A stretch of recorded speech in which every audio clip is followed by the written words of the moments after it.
باللہ من الشیطان الرجیم بسم اللہ الرحمن الرحیم اللہم صلی علی محمد وعلی محمد وعجل فرجہم۔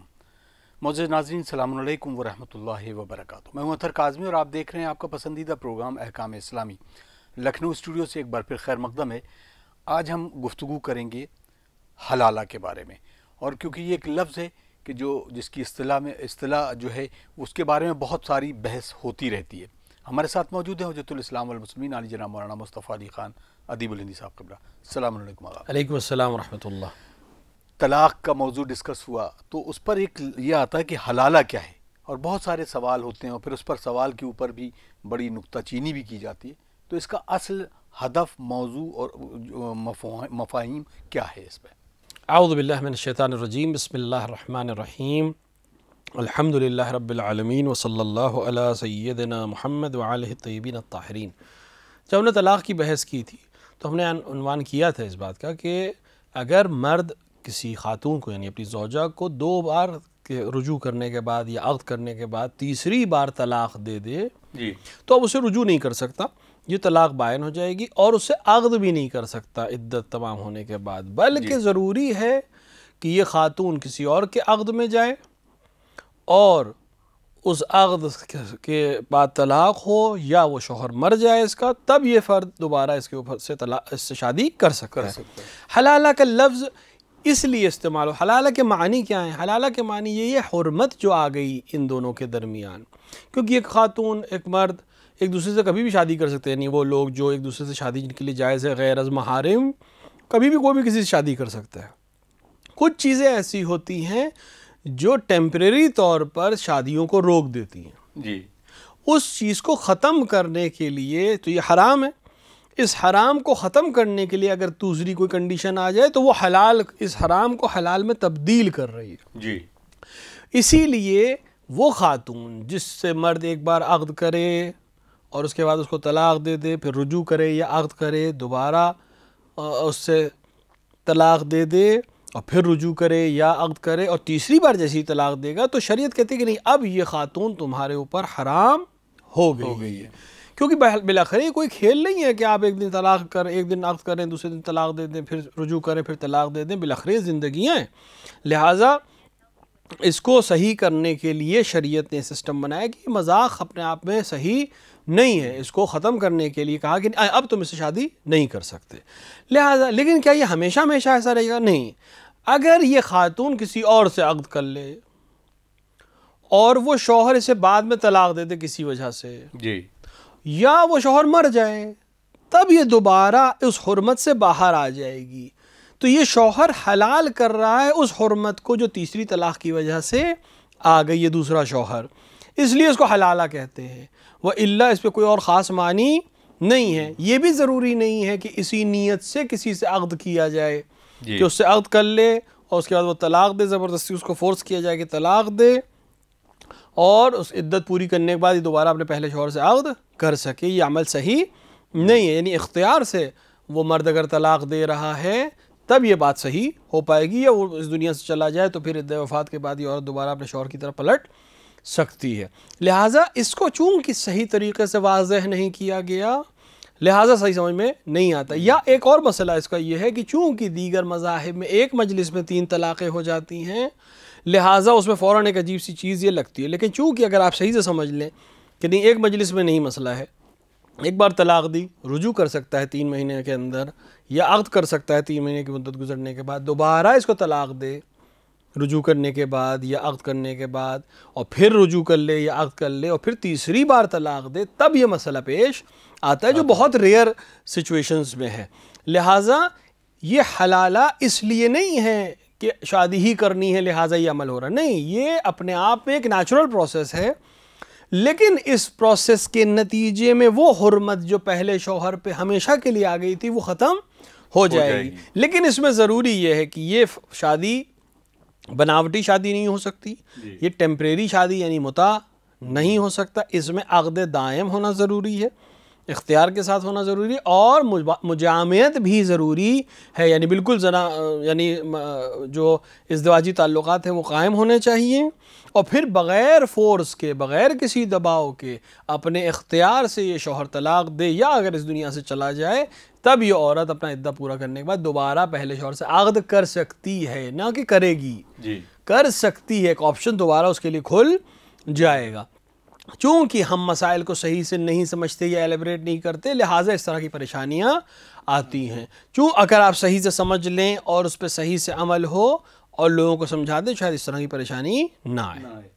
اگر کیونکہ بحلالے کی بات ہے کہ جہاں پر ایک عورت ایسے شخص سے شادی کرتی ہے کہ جس کی کنڈیشن وہ فزیکلی فٹ نہیں ہے، مطلب سیکچولی اگر آپ کہیں تو وہ فٹ نہیں ہے، اور یہ پتہ نہیں تھا، اس نے شادی کی، اس کے بعد وہ فسخ ہو گیا، تو اب بھی یہ اسی زمرے میں آئے گا کہ مطلب اس کو عدہ کرنا ہے، اور اس کے بعد یہ پھر سے شادی اسی شوہر سے کر سکتی، جس کے بعد 2 بار رجوع کرنے کے بعد تیسری بار اس نے طلاق دی ہے۔ نہیں، اگر یہ شوہر جس سے شادی کی ہے اگر یہ ازدواجی تعلقات رکھنے کا یعنی اس کے پاس قوت نہیں تھی اور ازدواجی تعلقات قائم نہیں ہوئے، تو ابھی بھی اپنے شوہر دوبارہ اپنے پہلے شوہر کی طرف واپس نہیں جا سکتی۔ ضروری ہے کہ وہ شوہر اس کے ساتھ مجامعت کرے۔ اگر مجامعت کی قوت ہی نہیں ہے تو ابھی بھی حلالہ واقع نہیں ہو، یعنی اپنے پہلے شوہر کے لیے حلال نہیں ہو پائے گی، اگرچہ اس سے جدا ہو جائے، اگرچہ عدت رکھ لے، لیکن یہ پہلے شوہر کے لیے تبھی حلال ہو سکتی ہے جب یہ کسی ایسے شخص سے عقد کرے جس کے پاس ازدواجی تعلقات قائم کرنے کی قوت ہو، اور وہ ازدواجی تعلقات قائم کرے اور پھر اپنے اختیار سے اس کو طلاق دے، اور طلاق کے عدت کے بعد یہ پہلے شوہر کی طرف رجوع کر سکتی ہے۔ لہٰذا اگر عقد کرے خالی اور وہ سامنے والا مجامعت نہ کرے کسی وجہ سے بھی، یا اس کے اندر قوت ہی نہ ہو مجامعت کرنے کی، تو یہ حلالے والا سسٹم یہاں پہ کام نہیں آئے گا، اور یہ پہلے شوہر کے لیے حلال نہیں ہوگی۔ جزاک اللہ خیرہ۔ کچھ سوال ہیں جو کہ ہمارے اور تمام ناظرین میں سے بھیجے ہیں۔ السلام علیکم، اگر ماں اپنے بیٹے سے کہے کہ وہ جاؤ اپنی بیوی کو طلاق دو ورنہ میں تمہیں آگ کر دوں گی، اس مسئلے میں ماں کی اطاعت واجب ہے یا نہیں؟ نہیں، ماں کی اطاعت، شاید ماں کی اطاعت کے اوپر ہم نے ایک دفعہ بحث کی تھی۔ ماں کی اطاعت صرف ان امور میں واجب ہے جس کا تعلق شخص سے ہو یا خود اس ماں سے تعلق رکھتا ہو۔ واجبات میں یا کسی اور پر ظلم کرنے کی حیثیت سے اس کا حکم ماننا ضروری نہیں ہے، اگرچہ اس کو اذیت ہو، اگرچہ وہ کہے کہ میں آپ کو مثال کے طور پہ اس سوال میں انہوں نے کہا کہ وہ ہم کو آگ کر دیں گی یا مجھ سے کہہ دیں گی کہ میں معاف نہیں کروں گی یا مجھے اذیت ہوگی اگر تم اپنی زوجہ کو طلاق نہ دو، نہیں، کوئی ضرورت نہیں ہے، کیونکہ بالآخر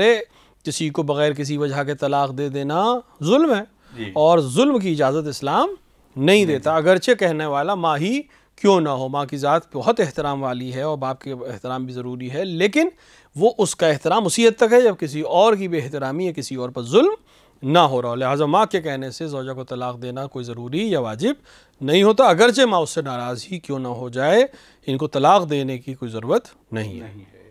جزاک اللہ۔ شمیم عباس صاحب سوال کرتے ہیں، السلام علیکم، مولانا یہ بتائیں کہ اگر کوئی شخص، کوئی مرد اپنی بیوی کو بنا اطلاع دیے ہوئے طلاق دے دے تو کیا یہ طلاق صحیح ہے؟ اگر مرد اپنی زوجہ کو اطلاع کے بغیر طلاق دے دے تب بھی طلاق واقع ہو جائے گی، لیکن بالآخر جس دن اسے خبر ہو، اس دن سے، جس دن سے طلاق دی گئی ہے، اس دن سے 3 مہینے کا عدہ اسے رکھنا پڑے، کیونکہ میں نے عرض کیا کہ بیوی کا قبول کرنا یا باخبر ہونا ضروری نہیں ہے، صرف اس میں ضروری یہ ہے کہ اس نے اس زمانے میں طلاق دی ہو جب بیوی پاک ہو۔ لہٰذا اگر بیوی اس کو خبر دے کہ جس زمانے میں تم نے مجھے طلاق دی میں پاک نہیں تھی، تو اسے دوبارہ صیغہ طلاق جاری کرنا پڑے گا۔ اسی طرح 2 گواہوں کی ہونا ضروری ہے جس وقت طلاق جاری کرے۔ بیوی کو خبر کرنا کوئی ضروری نہیں ہے، لیکن یہ یقین اس کو ہونا چاہیے کہ بیوی حاملہ اگر حاملہ تھی تب بھی اس کو حمل کا اس کو علم ہونا چاہیے، یا کم سے کم اسے یہ علم ہونا چاہیے کہ وہ پاکیزگی کے عالم میں ہے۔ اگر پاکیزگی کے عالم میں نہیں تھی اور شوہر کو خبر کرے کہ جس زمانے میں، جس دن تم نے جو طلاق دی میں پاکیزہ نہیں تھی، تو اسے شوہر کو دوبارہ طلاق دینی پڑے گی۔ ایک اور سوال ہے، السلام علیکم۔ علیکم السلام، اگر رخصتی سے پہلے لڑکی کا طلاق ہو جائے تو کیا مہر ادا کرنا واجب ہوگا؟ اگر انسان رخصتی سے پہلے ہی کسی کو طلاق دے دے تو مہر ادا کرنا ضروری نہیں ہے، اور اس خاتون کے لیے طلاق واقع ہو جائے گی، لیکن اس کے لیے کوئی عدت نہیں ہے، یہ بغیر عدت کے دوبارہ کسی اور سے عقد کر سکتی ہے۔ یہ بھی اٹاوا سے ایک صاحب نے سوال کیا ہے، مولانا رہنمائی فرمائیں کہ اگر کوئی لڑکا کسی لڑکی کو طلاق دے دیتا ہے اور طلاق کے بعد لڑکی پریشر یہ بناتی ہے کہ ہمیں پیسہ زیادہ چاہیے مہر سے، اور نہیں تو ہم کورٹ کیس کریں گے، اور جیسے کورٹ کیس میں آج کل حالات ہیں کہ بہت سارے ایسے چیز لگا دی جاتا ہے کہ جہیز مانگنا اور اس طرح کے جو قانون میں ہے بھی، تو اس بنا پر اگر لڑکا پریشان ہو جائے تو کیا اسے زیادہ رقم دی جا سکتی ہے لڑکی کو؟ جہاں تک رقم دینے کی بات ہے، انسان کے اختیار میں ہے کہ وہ رقم دے یا نہ دے، شرعاً وہ باؤنڈ نہیں ہے، مہر سے زیادہ کی رقم دینا کے لیے وہ باؤنڈ نہیں ہے۔ اب اگر کسی کو فورس کر کے جھوٹی گواہیاں دلا کر یا کسی طرح سے ظلم اور زیادتی کر کے کوئی انسان پیسہ لے رہا ہے تو وہ حرام لے رہا ہے، لہٰذا وہ اپنے حرام کا ذمہ دار رہے گا۔ اس شخص کے لیے شرعاً کوئی ذمہ داری نہیں ہے کہ پیسے دے، لیکن اگر قانونی چارہ جوئی سے بچنے کے لیے یا حالات کو سازگار کرنے کے لیے یا فتنہ و فساد سے بچنے کے لیے عمل کرتا ہے تو کوئی حرج بھی نہیں ہے۔ اب یہ سوال بالکل الگ سا ہے۔ السلام علیکم آغا، یہ بتائیں کیا عقیدہ واجب ہے؟ عقیدہ بالکل واجب ہے۔ عقیدے سے مراد یہ ہے کہ اگر انسان اللہ، رسول اور ائمہ علیہ السلام کی ولایت کو قبول کرتا ہو، عقیدہ سے مراد اگر یہ سوال یہی ہے کہ وہ انسان خدا کے اوپر عقیدہ رکھے کہ وہ ایک ہے، وحدہ لا شریک ہے، رسول اکرم صلی اللہ علیہ وآلہ اس کے آخری نبی ہیں اور اس نے 1,24,000 انبیاء ہمارے لیے مبعوث فرمائے ہیں، اور ساتھ ہی ساتھ رسول اکرم صلی اللہ علیہ وآلہ نے امیر المومنین علی ابن ابی طالب علیہ السلام کو اپنا جانشین مقرر کیا، اور ان کے بعد 11 امام یعنی کلاً 12 امام ہمارے ائمہ خدا ہیں۔ اس پر یقین رکھنا ضروری ہے تاکہ انسان مذہب تشیع سے اپنے آپ کو ثابت کر سکے کہ وہ مذہب تشیع پر ہے، اور یہ ضروریات دین میں سے ہے، ضروریات مذہب تشیع میں سے ہے، لہٰذا عقیدہ رکھنا یا اصول دین پر یقین رکھنا ضروری ہے۔ بغیر اصول دین کے فروع دین بھی کسی کام کے نہیں ہے، لہٰذا ان چیزوں کو ماننا اور ان چیزوں پر یقین رکھنا اور عقل کے ساتھ ان کو تسلیم کرنا ضروری ہے۔ جزاک اللہ۔ اب ایک اور سوال ان کا ہے کہ السلام علیکم مولانا، یہ بتائیں کہ کیا بیوی کے ساتھ فحش فلم دیکھنا صحیح ہے؟ اس کے لیے کیا حکم ہے؟ فحش فلم چاہے کسی کے ساتھ بھی دیکھ رہا ہے انسان چاہے حرام ہے، کیونکہ اس طرح کی تصاویر کو دیکھنا یا اس طرح کی فلمز کو دیکھنا یا اس طرح کے کسی لٹریچر کو پڑھنا یہ شرعاً جائز نہیں ہے۔ ہاں، بیوی کے ساتھ دیگر لذات انسان حاصل کر سکتا ہے چاہے وہ کسی بھی شکل میں ہو، لیکن کسی اور چیز کو انوالو کرنا جیسے تصاویر کو یا فلم کو یہ جائز نہیں ہے۔ مظفر نگر سے یہ سوال ہے پھر۔ السلام علیکم آغا، کیا یہ بتائیں کہ کیا گھر خریدنے کے لیے پیسہ قرض پر سود سمیت لیا جا سکتا ہے یا نہیں؟ دیکھیں، سود پہ ایک تقریباً بہت تفصیلی پروگرام انہوں نے کیا تھا۔ سود لینا اور دینا دونوں جائز نہیں ہے، لیکن بعض معاملات میں اگر اس کے علاوہ کوئی چارہ نہ ہو، بہت ضروری چیز ہے، جیسے انہوں نے سوال میں پوچھا گھر فراہم کرنا، ہر انسان چاہتا ہے اس کے پاس گھر ہو یا اس کی بعد اس کی اولاد کے لیے گھر فراہم ہو، اس کے لیے پریشانی نہ ہو، تو گھر یا اس طرح کی کوئی چیز جو بہت ضروری ہے زندگی گزارنے کے لیے، اگر اس کو حاصل کرنے کے لیے قرض لینے کے علاوہ کوئی صورت نہ ہو اور سود دینے کے علاوہ کوئی صورت نہ ہو تو انسان قرض لے کے گھر بنا سکتا ہے یا خرید سکتا ہے، لیکن اس بات کا خیال رکھے کہ جو اضافی رقم وہ دے گا اس کو دیتے وقت وہ نیت تحفے کی کرے، نیت گفٹ کی کرے، تاکہ خود وہ کم سے کم اس عمل سے محفوظ رہ سکے کہ وہ سود دے رہا ہے۔ مثلا چونکہ بینک نے میری مدد کی، میں گفٹ کے طور پر یہ اضافی رقم ان کو دے رہا ہوں، یہ ان کے قسط کی رقم ہے اور یہ ان کے گفٹ کی رقم ہے، یعنی چونکہ میں نے مثال کے طور پہ اوپر میں نے 10 لاکھ روپے لیے ہیں اور مجھے واپس مثال کے طور پر 10 لاکھ سے کچھ ہزار زیادہ کرنے، یہ ہزار ہر قسط میں ڈیوائیڈ کر دیے گئے ہیں مثلا، تو یہ جو اضافی میں دے رہا ہوں ہر قسط میں اپنے اصل اس اماؤنٹ سے، یہ میں گفٹ کے طور پر ان کو واپس کر رہا ہوں، نیت یہ رہے تو زیادہ مناسب عمل ہے۔ وَإِلَّا اپنے آپ میں قرض لینا گھر کے لیے جو ضروری چیز ہے کوئی حرج نہیں ہے، بس یہ کہ سود دینے کی نیت نہ رکھے بلکہ گفٹ دینے کی نیت رکھے تاکہ بہرحال اس سے محفوظ رہ سکے۔ جزاک اللہ۔ ارشد حسین صاحب لکھنؤ سے سوال کرتے ہیں کہ ہمارے پڑوس میں ایک صاحب ہیں جو دیکھنے سے سننے سے واقعی میں اپنے آپ کو شیعہ بھی کہتے ہیں اور ہیں بھی شیعہ، لیکن ان کا کاروبار مجھے معلوم ہے یقینی طور پر کہ وہ سود کا کاروبار کرتے ہیں اور ان کی ایک دکھاوے کے طور پر ایک دکان بھی ہے۔ کیا ان سے کاروبار کرنا، ان کے ساتھ ان کی دکان سے خرید فروخت کرنا کیسا ہے؟ اس بارے میں رہنمائی فرمائیں۔ جس کاروبار کے بارے میں آپ کو علم ہو، یعنی یقین ہو، 100% آپ شیور ہوں کہ یہ کاروبار سود کا کاروبار ہے، اس سے اپنے آپ کو بچانا ضروری ہے، اس سے پرہیز کریں۔ لیکن اگر مثال کے طور پر کوئی اور کاروبار وہی شخص کرتا ہو جس میں سود نہیں ہے اور وہ اس کے سود ہونے کے بارے میں یقین نہیں ہے، تو اس معاملے کو کرنے میں کوئی حرج نہیں ہے۔ مثال کے طور پر ایک شخص ہے، وہ لوگوں سے سود پر رقم دیتا اور لیتا ہے، تو آپ اس سے رقم دینے اور لینے کے معاملے سے پرہیز کریے۔ لیکن وہی شخص ایک اور دکان رکھتا ہے جہاں وہ سامان بیچتا ہے، آپ اس سے وہ سامان خرید سکتے ہیں، کوئی حرج نہیں ہے، کیونکہ دونوں بالکل الگ الگ معاملات ہیں اور ہر معاملے کا حکم اپنے آپ میں الگ ہوتا ہے۔ اگر اب یہ سود کے بارے میں جیسے شاید پہلے کوئی سوال بھی تھا، لیکن میرا ایک سوال ہے کہ یہ بھی کہا جاتا ہے کہ اس شخص کے ہاں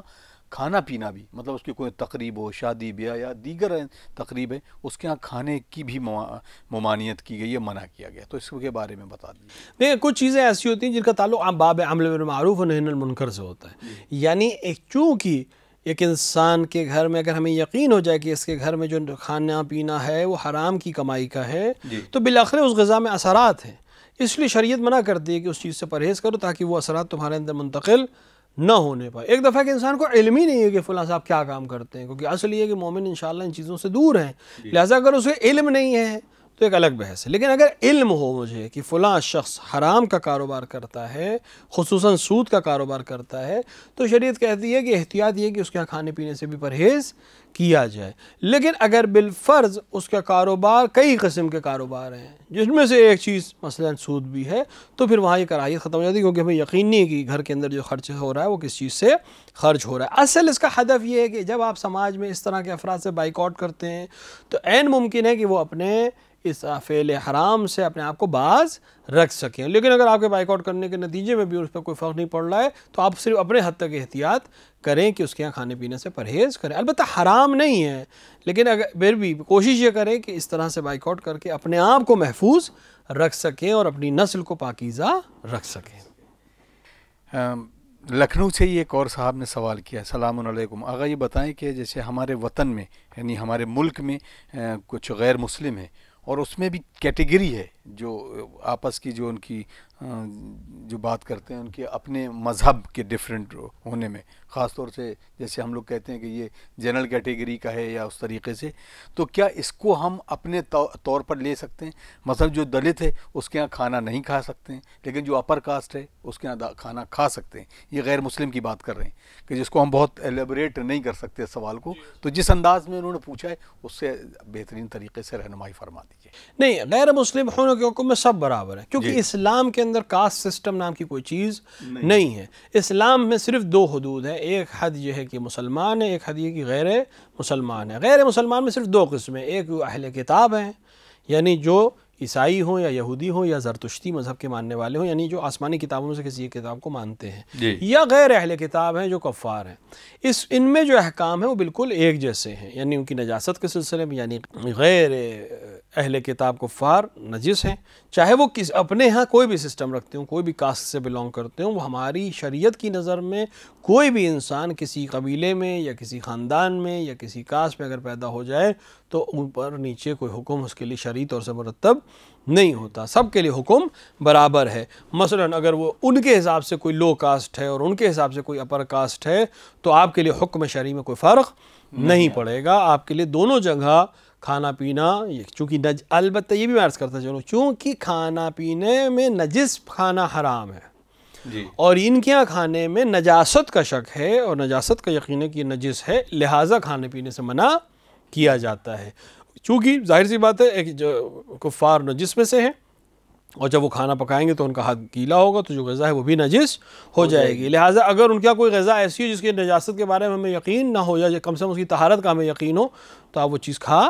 سکتے ہیں۔ اور جہاں مجبوری ہو کہ آپ کو وہاں جانا ہی ہے، آپ کو وہاں کھانا ہی ہے کسی بھی وجہ سے، تو پھر اس میں بھی کوئی فرق نہیں پڑتا کہ وہ کس کاسٹ سے بلونگ کرتا ہے، کیونکہ اسلام کی نظر میں کاسٹ کوئی حیثیت نہیں رکھتی ہے۔ اگر اجازت ہوگی خاص سرکمسٹانسز میں کھانے پینے کی تو دونوں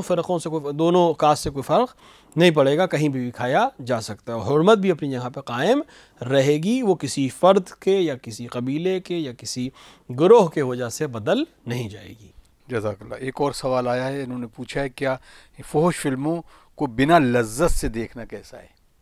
بنا لذت کے بھی فحش فلموں کو یا تصاویر کو دیکھنا جائز نہیں ہے، کیونکہ عریانیت کو اسلام پسند نہیں کرتا اور اس سے پرہیز کرنا چاہیے. اور اپنے آپ میں یہ ایک مرض کی طرف، ایک طرح کا ایک سائیکولوجیکل مرض، ایک ذہنی مریض ہے کہ انسان ان چیزوں کی طرف راغب ہوتا ہے. شیطانی وسوسوں کے ساتھ ساتھ ایک مرض کی علامت ہے یہ. اور اس سے بچنے کا بہترین طریقہ یہ کہ انسان حلال لذتوں کی طرف اپنے آپ کو ترغیب دے اور اس سے اپنے آپ کو لذت دے، جس پہ اسلام نے لذت سے منع نہیں کیا ہے. اسلام نے صرف اس کے حلال ہونے کی طرف تاکید کی ہے. لہٰذا حلال لذتوں سے کا استفادہ یا لذت حاصل کرنے میں کوئی حرج نہیں ہے، لیکن حرام چیزیں اگرچہ وہ بغیر لذت کے ہی کیوں نہ دیکھی جائیں جائز نہیں ہے. یہ بالکل مختلف سوال ہے، کیونکہ انہوں نے تاریخ سے سوال کیا ہے کہ ہم تاریخ میں ایک نام پڑھتے ہیں اور یہ نام کئی ناموں کے ساتھ شامل ہوتا ہے، مثلا طلحہ، زبیر کا کیا رشتہ ہے حضور سرور کائنات حضرت محمد مصطفیٰ صلی اللہ علیہ وآلہ وسلم سے اور حضرت علی سے؟ دیکھیے، رسول اکرم صلی اللہ علیہ وآلہ اور حضرت علی علیہ السلام کی ایک پھوپھی تھی جناب صفیہ. زبیر جناب صفیہ کے بیٹے ہیں، یعنی اس لحاظ سے جناب امیر علیہ السلام اور جناب رسول اکرم صلی اللہ علیہ وآلہ کے پھوپھیزاد بھائی ہوئے. اور امیر المومنین علیہ السلام نے اس سلسلے میں فرمایا ہے کہ زبیر ہم میں سے تھے جب تک ان کا بیٹا عبداللہ بڑا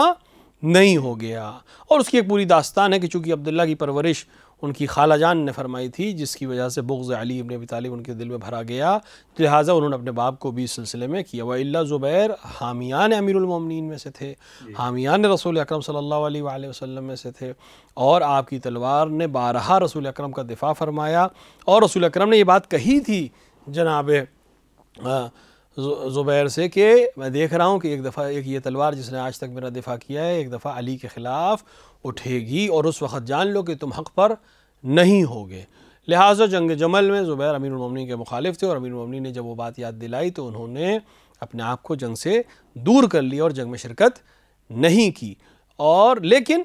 کسی فرد نے آپ کو قتل کیا اور آپ کا سر لا کے امیر المومنین کو دیا تو امیر المومنین نے اس پہ لعنت کی اور یہ فرمایا کہ رسول نے فرمایا کہ زبیر کا قاتل جہنمی فرد ہے، کیونکہ وہ جنگ سے باہر جا چکے تھے، جنگ کرنے کی ضرورت نہیں تھی. بہرحال زبیر مخالفین امیر المومنین میں سے رہے، جنگ میں انہوں نے مخالفت کی، جنگ سے تھوڑی دور ہو گئے، لیکن بہرحال امیر المومنین کے سپورٹ میں نہیں ہے. رشتے کا جہاں تک سوال ہے، سگے پھوپھیزاد بھائی ہیں امیر المومنین کے بھی اور جناب رسول اکرم صلی اللہ علیہ وآلہ کے. اب ہمارا نظریہ کیا ہونا چاہیے ان کے لیے؟ جو بھی مخالف امیر المومنین علیہ السلام ہے وہ مخالف ہے. رسول اکرم صلی اللہ علیہ وسلم نے فرمایا کہ تمہاری جنگ میری جنگ ہے، تمہاری دشمنی میری دشمنی ہے. لہٰذا جو بھی فرد امیر المومنین علیہ السلام سے بغض اور حسد رکھے، ہمیں اس سے برات کرنا ضروری ہے اور اس سے اظہار برات ضروری ہے. جزاک اللہ. ایک اور سوال یہاں پر کیا گیا کہ کیا مقروض قرض کے پیسوں کو سونے میں تبدیل کر کے رکھ سکتا ہے تاکہ اسے کہہ سکے کہ یہ مہلت دے دے اور ہم تمہیں یہ قرض واپس کر دیں گے؟ قرض کا پیسہ اگر کسی نے کسی سے پیسے لیے اور اس پیسے کو اس نے دے دیا کہ تمہیں میں نے قرض دے دیا، اب یہ اس کے ہاتھ میں جو چاہے کر سکتا ہے. اور لیکن اگر مدت تمام ہو چکی ہو اور مدت آ چکی ہو کہ اس کو دینا ہے اور وہ طلب بھی کر لے تو پھر اس کو حق نہیں ہے کہ اس کو منع کرے یا اس طرح کا کوئی عمل کرے کہ اس طرح سے یہ پیسے جو ہے میں نے سونے میں بدل دیے، میں انشاءاللہ بعد میں دے دوں گا، مجھے مہلت دے دو. یہ کام صحیح نہیں ہے، مگر یہ کہ اس سے رضایت لے لے کہ آپ کا وقت معین ہو چکا ہے لیکن مجھے کچھ دن کی مہلت دے دے. اب اس مہلت کو لینے کے بعد اگر یہ اس کو تبدیل کرتا ہے تو کوئی حرج نہیں ہے. لہٰذا اس میں شرط یہ ہے کہ مہلت ہے یا نہیں ہے. اگر مہلت باقی ہے تو اس انسان کو اختیار ہے کہ قرض کی رقم سے جو بھی چاہے کر سکتا ہے. اگر مہلت ختم ہو چکی ہے تو اس کو دینا واپس دینا ضروری ہے، یا پھر اس سے مہلت لے اور اب اس مہلت میں اگر اس کو تبدیل کر کے تاکہ دوبارہ کاروبار کر کے سود کر سکے اور پھر اس کو واپس کر سکے تو یہ کام کر سکتا ہے. جزاک اللہ. ناظرین، یقیناً آپ کا بہت شکریہ کیونکہ آپ ہمیں محبتوں سے نواز بھی رہے ہیں اور بحمدللہ آپ کے سوالات بھی ہم تک پہنچ رہے ہیں. وقت ہمیں اجازت نہیں دیتا ہے، ہمیں دیجیے اجازت اگلے ایپیسوڈ تک کے لیے. والسلام علیکم ورحمۃ اللہ وبرکاتہ. آئیے دعا کرتے ہیں. اللہم عجل لولیک الفرج.